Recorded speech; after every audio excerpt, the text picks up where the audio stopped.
మాట్లాడుతా ఉన్నారు, అది అడగడం అని.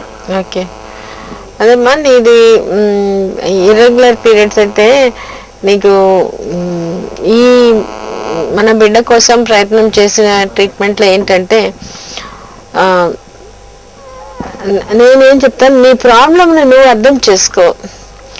ఒకటి శారీరక లోపం ఉంటే దాన్ని సరి అయింది అనేది అర్థం చేసుకోవడం. తర్వాత ఇంకొకటి పని చేసే తీరుని ఇంప్రూవ్మెంట్ రావాలి. అంటే పీరియడ్స్ ఎట్లా వస్తుంది, బ్లీడింగ్ ఎట్లా అవుతుంది, పీరియడ్స్కి ముందు ఎటువంటి సిమ్టమ్స్ ఉంటుంది, దాంట్లో ఏం చేంజ్ వస్తుంది, అది ఏం ఇంప్రూవ్మెంట్ అంటే ఏంటి అది తెలుసుకోవాలి. పీరియడ్స్ వల్ల నీ ట్రీట్మెంట్లో ఏం ఇంప్రూవ్మెంట్ వచ్చింది, నువ్వు ఎంత దూరంలో ఉన్నావు ప్రెగ్నెన్సీకి, అది తెలుసుకోవాలి.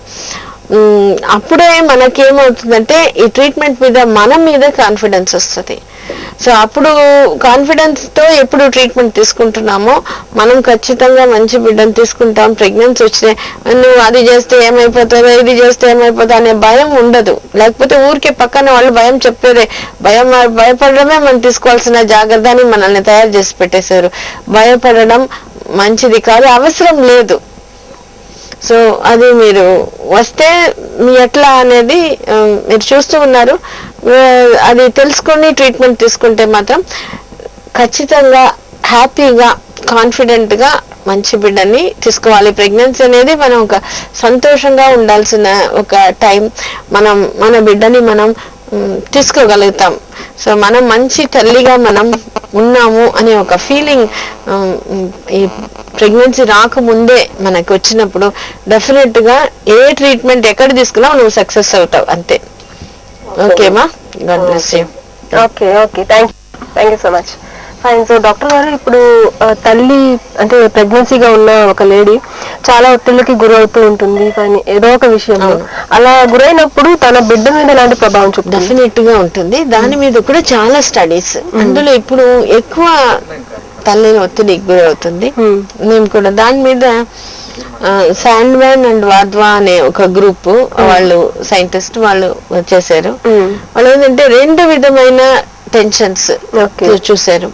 ఒకటి లైఫ్ ఈవెంట్ స్ట్రెస్, అంటే ఆర్థిక సమస్యలు, ఫ్యామిలీ ప్రాబ్లం, ఇప్పుడు మన వైపు అంటే అత్తగారు లేదంటే పక్కన వాళ్ళు. సో ఇట్లా ఉన్నప్పుడు తల్లి మానసిక ఒత్తిడికి గురైనప్పుడు బేబీ వెయిట్ తక్కువ అయిపోతుంది.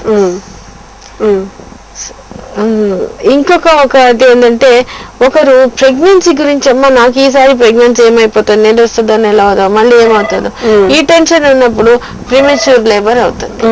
సో ఈ ప్రిమెచ్యూర్ గా డెలివరీ అయిన వాళ్ళలో చాలా మందిలో ఈ బ్లడ్ లో సిఆర్హెచ్ అనే కార్టికోట్రోఫిన్ రిలీజింగ్ హార్మోన్ అది ఎక్కువగా ఉంటుంది. సో ఇట్లా మన టెన్షన్ అనేది ఇట్లా బేబీ మీద ఖచ్చితంగా ప్రభావం చూపిస్తుంది. తర్వాత బేబీ కూడా పుట్టంగానే బేబీకి ఒక్కొక్కసారి రిసెస్టేషన్ అవసరం అవుతుంది ఇటువంటి బేబీస్. తర్వాత వాళ్ళు ఊరికే ఏడుస్తుంటారు, సంగ్రహించడం కష్టంగా ఉంటుంది. పెరిగే కొద్ది ఏమవుతుందంటే వాళ్ళు ఊరికి చిన్న చిన్న విషయాలకైనా ఇరిటబుల్ అవుతారు, ఊరికే విసుక్కుంటారు, బిహేవియర్ ప్రాబ్లం వస్తుంది, వాళ్ళకి లెర్నింగ్ కెపాసిటీస్ తక్కువ, కాన్ఫిడెన్స్ లెవెల్స్ తక్కువ. సో ఇవి అన్ని ఏంటంటే తల్లి ఒక టెన్షన్ పడే వల్ల బిడ్డ మీద వచ్చే ప్రభావాలు. ఓకే ఓకే, నెక్స్ట్ కాల్ తీసుకుందాం. హలో హలో, నమస్కారం అండి. నమస్తే మేడం. నమస్తే, మాట్లాడండి. మీ పేరు చెప్పండి ముందుగా. అరుణ అండి. అరుణ గారు ఎక్కడి నుంచి కాల్ చేస్తున్నారు? నెల్లూరు భక్తవత్సల నగర్ అండి. ఓకేనండి, ఇప్పుడు డాక్టర్ గారితో మాట్లాడండి, మీ సమస్య ఏంటో చెప్పండి. మాట్లాడండి. నమస్తే మేడం. నమస్తే అమ్మా. మేడం మా పాపకి 13 years అండి, మెచ్యూర్ అయింది. తను ఇప్పుడు 3 times అయిందండి. 1 year అయిపోయిందండి. 1 year లో 3 times అయిందండి. తర్వాత మళ్ళీ ఇంతవరకు కాలేదండి. పోయిన జూలైలో అయిందండి పాప. దానికి ఎట్లా చేయాలి చెప్పండి, ట్రీట్మెంట్ ఏమన్నా? ఒకటి ఏంటమ్మా, ఈ ఈ పెద్ద మనిషి అయిన తర్వాత ఒక 1 or 2 years వాళ్ళు స్టెబిలైజ్ అయ్యేది. ఇప్పుడు మనం మామూలుగా చిన్న పిల్లలు నడిచేటప్పుడు కింద పడి లేచి నడిచి తర్వాత కొంత టైం అయిన తర్వాత అప్పుడు స్టడీగా నడుస్తారు. అట్లా ఈ 1 or 2 years వచ్చి పీరియడ్ స్టెబిలైజ్ అయ్యే టైం ఇది. సో కాబట్టి ఈ టైంలో కొంతమందికి తొందరగా వస్తుంది, కొంతమందికి లేట్ అవుతుంది, కానీ స్లోగా అది సెట్ అయిపోతుంది అనమాట. ఈ టైంలో వాళ్ళకి మెయిన్ గా మనం ఇవ్వాల్సింది ఐరన్ రిచ్ ఫుడ్ ఇవ్వాలి. సో ఖర్జూరం, ఎండు ద్రాక్ష, అత్తిపండ్లు, ఆకుకూరలు, తర్వాత బెల్లం, ఇప్పుడు వేరుశనగపప్పు బెల్లం ముద్దలు అది ఉంది కదా, సో ఇటువంటిది ఇది మనం డయట్ లో గానీ రెగ్యులర్ గా ఇవ్వగలిగితే సో చాలా వరకు పిల్లలకి బాగా వచ్చేస్తారు. సో ఈ ఒకవేళ మీకు డౌట్ ఏమైనా ఉంటే మీరు ఒకసారి డాక్టర్ సంప్రదించి స్కాన్, బ్లడ్ టెస్ట్ తీసుకుంటే అది నార్మల్ ఉంటే దాని గురించి ఏం వరి అవ్వాల్సిన అవసరం లే. బట్ ఓన్లీ ఈ ఐరన్ రిచ్ డైట్ ఈ టైంలో బాగా పనిచేస్తుంది, ఫంక్షన్ ని ఇంప్రూవ్ చేస్తుంది, స్టెబిలైజ్ చేస్తుంది. అది ఫాలో అవ్వండి, ఏం ప్రాబ్లం ఉండదు. సరేనా? Okay, thank you madam. Okay, thank you so much. So ఇట్లా ఉన్నప్పుడు మన తల్లి టెన్షన్ పడినప్పుడు దానికి ఏంటి అంటే ముందుగానే ప్రెగ్నెన్సీ రాకముందే తల్లిదండ్రులు ఒక నిర్ణయానికి వచ్చేసేయాలి, మనకి బిడ్డ కావాలి. ఒక్కొక్కసారి ఏమవుతుంది, కొన్ని ఆర్థిక సమస్యలు, ఇంకా నాకు జాబ్ లో స్థిరపడిపోతాను, అప్పుడు ప్రెగ్నెన్సీ, అంతకుముందే ప్రెగ్నెన్సీ వచ్చేస్తుంది. సో మెంటలీ ఆ బిడ్డకి నాట్ ప్రిపేర్డ్ అనమాట. సో అట్లా ఉన్నప్పుడు తల్లి ఎక్కడో తల్లి పడే టెన్షన్ అవన్నీ బిడ్డ మీద పోతుంది. కానీ ఒక్కొక్కసారి ఇట్లా ఉన్నా కూడా ఆ బిడ్డని మానసికంగా అంగీకరిస్తే, అక్సెప్ట్ చేసి, అవును ఏం కష్టం ఉన్నా కూడా నా బిడ్డ నాకు కావాలి అనే ఫీలింగ్ ఉన్నప్పుడు తల్లి పడే టెన్షన్ అట్లా ఆ బిడ్డ మీద అంత ఉండదు. ఇంకొకటి ఏంటంటే, అందుకే పాతకాలంలో పెద్దవాళ్ళు ఏం చేశారు, ఫస్ట్ ప్రెగ్నెన్సీ వాళ్ళ అమ్మ వాళ్ళ ఇంట్లో వదిలేసేయడం. ఎందుకంటే ఆమెకి అక్కడ ఫ్రీగా ఉంటది ఏదైనా. ఇప్పుడు ఆమె చుట్టూ ఉండే వాళ్ళు ఆ తల్లిని బాగా గమనించుకుంటే, ఆ కేర్ ఇచ్చినప్పుడు, ఆమెకి ఆ సెక్యూర్ ఫీలింగ్ వచ్చినప్పుడు, సో అది వచ్చినప్పుడు తల్లి తన బిడ్డ మీద బాగా ప్రేమతో ఉంటుంది. సో కానీ ఇప్పుడు ఉండే పరిస్థితిలో ఒక్కొక్కసారి అది కాకపోవచ్చు. మెయిన్ ఏంటంటే సోషల్ హ్యాబిట్, కొన్ని నాకు ఇది భయంగా ఉంది అన్న చెప్పడానికో, లేదా నాకు కొంచెం టైర్డ్ గా ఉంది నేను పడుకుంటాను ఎక్కువసేపు అని చెప్తే అత్తగారు ఏమైనా అనుకుంటారేమో అనుకొని మనం చెప్పట్లా. అవును, కరెక్ట్. అత్తగారు ఏమనుకుంటారు, ఊరికే తిని పడుకుంటుంది. అత్తగారికి తెలియదు, నేను చెప్తే కదా నేను టైర్డ్ గా ఉన్నానని, అంటే ఆమె నన్ను కొంచెం అర్థం చేసుకుంటది. మనం ఏమనుకుంటాం, వాళ్ళు ఏమనుకుంటారని చెప్పకుండా ఉండిపోతాం. So lack of expression main గా ఇప్పుడు మనకి ఈ కాలంలో. నాకు ఇది బాగలేదు అని చెప్పాలి, అది సిగ్గుపడకూడదు, ఇంక బొమాట పడకూడదు. ఇంకొకటి వచ్చి హెల్ప్ అడగాలి, వాళ్ళు ఇస్తారో ఇవ్వరో అట్లా అనేది కాకుండా నాకు ఈ హెల్ప్ అవసరం. ఇప్పుడు హస్బెండ్ అయినా ఒక్కొక్కసారి వాళ్ళకి అలవాటు ఉండే చేయరు, నాకు కొంచెం ఇది చేసి పెట్టండి, నాకు ఇది కష్టంగా ఉంది, ఇది హెల్ప్ కావాలి అని అడగాలి. సో ఇటువంటిది తల్లి ఎప్పుడు చెప్పగలుగుతుందో చేయగలుగుతుందో కొంతవరకు తన స్ట్రెస్ తగ్గిపోతుంది. ఇంకోటి ఏంటంటే, పక్కన ఉండే వాళ్ళు ఎవరైనా, ఇప్పుడు ఒక్కొక్కసారి పక్కన ఎవరు ఫోన్ లైనా ఎప్పుడైనా అర్థం చేసుకునే వాళ్ళతో మాట్లాడుకొని తన సమస్యలు చెప్పుకోవడం, వేరే తల్లులతో మాట్లాడుకొని షేర్ చేసుకోవడం, ఇవి అన్ని కూడా మనకి కొంత ఆ స్ట్రెస్ ని తగ్గిస్తాయి. కాల్ తీసుకుందాం. హలో హలో, నమస్కారం అండి. నమస్తే మేడం. ఎవరు మాట్లాడుతున్నారు? నా పేరు విజయ. విజయ గారు ఎక్కడి నుంచి కాల్ చేస్తున్నారండి? నెల్లూరులో ఎక్కడండి?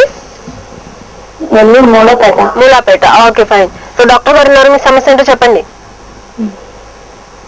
హలో, చెప్పండి మా విజయ గారు. మేడం, మాకు 4 సంవత్సరాల పిల్లలు మేడం. ట్రీట్మెంట్ చూపించుకున్నా ఎక్కడ లేదు, మాకు బ్లీడింగ్ తక్కువ అవుతుంది మేడం. అది ఎంత చేసాను మేడం. అదే మాకు ఇట్లా బ్లీడింగ్ తక్కువ ఉంటుంది మేడం. పిల్లలు లేదు, అది ఏంటి? అదే మీకు స్కాన్ ఒకసారి చూడాలి. స్కాన్ లో వచ్చి ఒక 2-3 టైమ్స్ గా చూడాలమ్మా. గర్భసంచి లైనింగ్ పొర ఎట్లా ఉంటుంది, పీరియడ్స్ వచ్చిన వెంటనే, ఆగిపోయిన వెంటనే, మధ్యలో ఒకసారి, పీరియడ్స్ రాకముందు, సో దీంట్లో ఎట్లా ఉంది మార్పు అని చెప్పి, గర్భసంచి లైనింగ్ పొర పెరగడంలో తేడానా లేదా లైనింగ్ పొర బాగా పెరిగింది కానీ బ్లీడింగ్ లో రావడంలో తేడానా అని చూసుకోవాలి. సో దానికి అసోసియేటెడ్ ఫ్యాక్టర్స్ ఏమైనా, హార్మోన్ ప్రాబ్లమ్స్ ఏమైనా ఉందా అని చూసుకొని దాన్ని బట్టి ట్రీట్మెంట్ తీసుకుంటే మనకి బ్లీడింగ్ ఇంప్రూవ్ అవ్వడం అనేది చేసుకోవచ్చు. సో ఆ స్కాన్, ఆ లైనింగ్ థిక్నెస్, దాన్ని బట్టి, దానికి కారణాలను బట్టి ట్రీట్మెంట్ ఉంటుందమ్మా. ఇది వస్తే, నేరుగా వస్తే నేను చెప్పగలుగుతా. ఇట్లా ఉండి మళ్ళీ బ్లీడింగ్ బాగా అయ్యి తర్వాత ప్రెగ్నెన్సీ వచ్చిన వాళ్ళు, బిడ్డ పుట్టిన వాళ్ళు ఉన్నారు. అదే నేను చెప్తున్నానే, నేను రిపోర్ట్ చూసిన తర్వాతనే నేను చెప్పగలుగుతా. Okay okay okay. So doctor చెప్పినట్టు ఒకసారి కన్సల్ట్ అవ్వండి మీరు, ఓకేనా? Okay, thank you so much. Fine, మనం కంటిన్యూ చేద్దాం.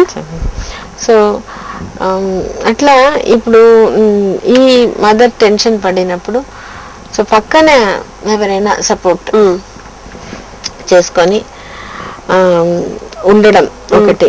ఆ టైంలో చిన్న చిన్న హెల్ప్, భర్త చెప్పినా కూడా, నీకు బాగుందా, నువ్వు భోంచేసినావా, ఊరికి అందించడం, పాలు అందించడం లేదా టాబ్లెట్ అందించడం చేసినా కూడా చాలా ఒక భద్రతా భావం, చాలా ఒక రిలాక్సేషన్ అవుతుంది. ఇట్లా మ్యూజిక్ వినడం, తర్వాత మసాజ్ అన్నమాట. పుట్టిన పిల్లలు కూడా అని చెప్పినాను కదా, ఒక్కొక్కసారి బాగా ఏడుస్తూ అట్లా, అటువంటి వాళ్ళకి మ్యూజిక్ అండ్ మసాజ్ చేయడం పిల్లలకి. ఆ మసాజ్ థెరపీ వల్ల చాలా వాళ్ళు రిలాక్స్ అవుతారు, వాళ్ళకి ఈ ఏడుపు ఇది తగ్గుతుంది. తర్వాత వాళ్ళ యాక్టివిటీలో ఇంప్రూవ్ వస్తుంది, స్లీప్ ప్యాటర్న్ వస్తుంది, వెయిట్ పెరగడం, ఇవి అన్ని బాగా ఇంప్రూవ్ అవుతుంది. తర్వాత ఈ ఇంకొక ప్రాబ్లం ఏం చూస్తున్నామంటే, ఒక్కొక్కసారి ఎవరు సపోర్ట్ ఉండరు, ఇంట్లో వాళ్ళ గాని బయట వాళ్ళ గాని. కానీ అట్లా ఉన్నప్పుడు కూడా తల్లి అందుకనే ఇప్పుడు చెప్తున్నా, నా బిడ్డ నాకు కావాలి. అప్పుడు ఆ బిడ్డతోనే చెప్పుకోవడం, నువ్వు నాకు తోడుగా ఉండు, నాకు సపోర్ట్ గా ఉండు. ఈ మ్యూజిక్ వినేటప్పుడు చెప్పినప్పుడు, బేబీ తిరిగి సమాధానం చెప్పినప్పుడు వాళ్ళకి బాగా ధైర్యం వస్తుంది. నేను నా బిడ్డని తీసుకుంటాను, నా బిడ్డ నాకు అర్థం చేసుకుంటుంది, నా బిడ్డ నాకు తోడుంది కాబట్టి నేను ఖచ్చితంగా నా బిడ్డని నేను తీసుకోగలుగుతాను. ఇంకోటి నేనేం చెప్తానంటే, ఇది చెప్పేటప్పుడు ఏదో ఒక బిడ్డ అని సెటిల్ అవ్వద్దు. ఓకే, మన బిడ్డ మంచి బిడ్డనే. ఎందుకంటే ప్రతి తల్లి కూడా నేను మంచి తల్లి అనేది బాగా ఫీల్ అయిపోవాలి. ఇప్పుడు ఎందుకంటే ఎవరు దాని గురించి చెప్పట్లేదు కాబట్టి మనకి ఎక్కడో ఒక దగ్గర ఆ ఫీలింగ్ లేదు. ప్రతి తల్లి మంచి తల్లినే, ప్రతి తల్లి కూడా అనుకోవడం, నేను ఖచ్చితంగా మంచి బిడ్డని తీసుకుంటాను. ఆ ఫీలింగ్ తో నువ్వు ఏం తీసుకున్నా, ఏం తిన్నా, ఏం టాబ్లెట్ వేసుకున్నా అది ఆ బిడ్డకి ఖచ్చితంగా పోయి చేరుతుంది. ఈ బేబీ హెల్త్, ఇంటెలిజెన్స్ అండ్ మంచి గుడ్ క్వాలిటీస్ ఆ బిడ్డకి ఈజీగా అందించగలదు. సో ఇప్పుడు వ్యూస్ కి ఫైనల్ గా మీరేం చెప్పాలనుకుంటున్నారు? ఇదే చెప్తున్నాను, ప్రతి తల్లి కూడా ఆ బిడ్డకి తల్లినే బెస్ట్ మదర్. ఓకే, ఇప్పుడు వేరే వాళ్ళు ఒక చూసి ఒక్కొక్కసారి చెప్తారు, నువ్వు బిడ్డ అట్లా ఉంది, నువ్వు ఇట్లా చేయలేదు, అట్లా. దాని గురించి ఇదే అవ్వద్దు. బిడ్డలు లేని వాళ్ళు కూడా, తల్లులు కూడా, ప్రతి ఒక ఆమె ఉన్నారు. సో ఆమె ఏం చెప్తున్నారంటే, ప్రతి ఆడ ఆమె కూడా తల్లినే. ఆ మాతృత్వం అనేది, ఆ క్రియేటివిటీ అనేది దేవుడు పెట్టేస్తున్నాడు వాళ్ళలో. You have to accept it. మనకేంటంటే ఇప్పటి వరకు నాకు బిడ్డ లేదు కాబట్టి, నాకు వేరే వాళ్ళు నన్ను బిడ్డలు లేకుండా చూస్తున్నారు కాబట్టి నేను వెనకాల పడిపోవడం only in time but not in quality. So అందుకని నేను ఒక మంచి తల్లి అవుతాను, నేను ఒక మంచి తల్లిగా ఉంటాను, ఎందుకంటే నా బిడ్డని ఇక్కడే మోస్తున్నాను అనే ఫీలింగ్ ప్రతి కాబోయే తల్లి, ప్రతి తల్లికి కూడా అది ఉన్నప్పుడు, మనం నా బిడ్డ మంచి బిడ్డగానే ఉండాలి అనే ఒక్క విషయం ప్రతి తల్లికి కూడా రావాలి అనేది గట్టిగా కోరుకుంటున్నాను. ఆ ఒక్క విషయం ఉంటే నువ్వు ఎక్కడ ట్రీట్మెంట్ తీసుకున్నా, నువ్వు ఏం చేసుకున్నా, నువ్వు ఖచ్చితంగా సక్సెస్ అవ్వాల్సిందే. Okay, fine. So first of all thank you so much అండి. అండ్ మేము అడగడమే కాకుండా వ్యూవర్స్ అడిగిన ఎన్నో క్వశ్చన్స్ కి ఆన్సర్స్ చెప్పారు. అండ్ ప్రెగ్నెన్సీ లేడీ ఎలా ఉండాలి అనే దాని గురించి చాలా చక్కగా వివరించారు. అండ్ మా తరఫు నుంచి వ్యూవర్స్ అందరి తరఫు నుంచి thank you so much. Yes viewers విన్నారు కదండి. అండ్ ప్రెగ్నెన్సీగా ఉన్నప్పుడు ఎలాంటి జాగ్రత్తలు తీసుకోవాలి అండ్ తన బిడ్డను ఎలా తీర్చిదిద్దుకోవాలి అన్న విషయాలు చాలా చక్కగా వివరించారు. అండ్ మీకు ఎటువంటి సందేహాలు ఉన్నా కూడా డాక్టర్ గారిని నేరుగా సంప్రదించండి. అండ్ కొన్ని విషయాలు చెప్పలేని అంటే షోలో చెప్పలేని విషయాలు కూడా మనం కన్సల్ట్ అయితే పర్సనల్ గా మాట్లాడుకోవచ్చు. అండ్ అడ్రస్ మీకు తెలిసే ఉంటుంది, S2 థియేటర్ పార్కింగ్ ఎదురుగా Andal Lakshmi fertility research and laparoscopic centre. And ఇది ఇవాల్టి హెల్త్ లైన్. వచ్చే వారం మరో డాక్టర్ తో మళ్ళీ కలుద్దాం. అంతవరకు సెలవు. నమస్తే అండి. నమస్కారం.